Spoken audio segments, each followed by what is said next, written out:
contaminated. Put those apes down. You have no idea what you're dealing with. Welcome to a special edition of What the Flick, where I do it on my own. Listen, I had to do this because of Rise of the Planet of the Apes. This is a movie that I've been waiting for 30 years. How the hell did they take over the planet? That's what I want to know. Okay, I don't know why they haven't done this movie in all this time. So I was super psyched to go see it. And look, when you get super psyched for a movie, sometimes it lets you down. But you know what? This one didn't. Look, here's the three things that you want out of a movie like this. You want it to be somewhat logical, where you go, oh, I see, okay, then they did that, and then they took over this, and then, oh, I get it. And you know what? That kind of delivered on this one. You know, look, you can't expect it to be super logical. At some point, the apes talk, right? But nonetheless, you get it at that. And then most importantly, you want it to be badass. And if you can throw in a couple of wasikter moments, that would be good. Like, what's a wasikter moment? When a guy goes like this in a movie. Or, release the Kraken. See, that's a wasikter moment. And a couple of times, the main ape, Caesar, when he does a couple of things, you're like, oh, that's good, I like that, right? So it really delivered, I thought.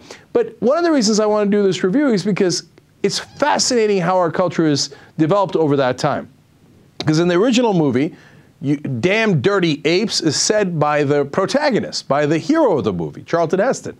Now, you damn dirty apes is said by the bad guy in the movie, which I thought was a really interesting touch that they put into the movie. And the apes go from being the bad guys to being the good guys.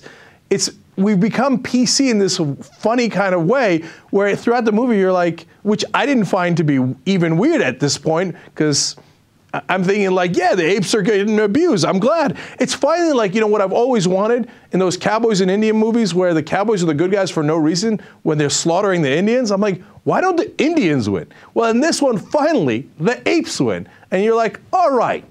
Even though you're like, wait a minute, I think I'm on the other side.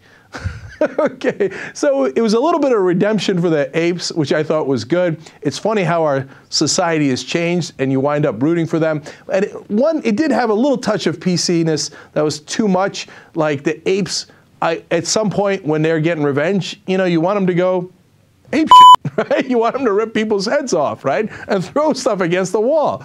And they didn't quite do that. You know, they could have killed people a little bit more viciously.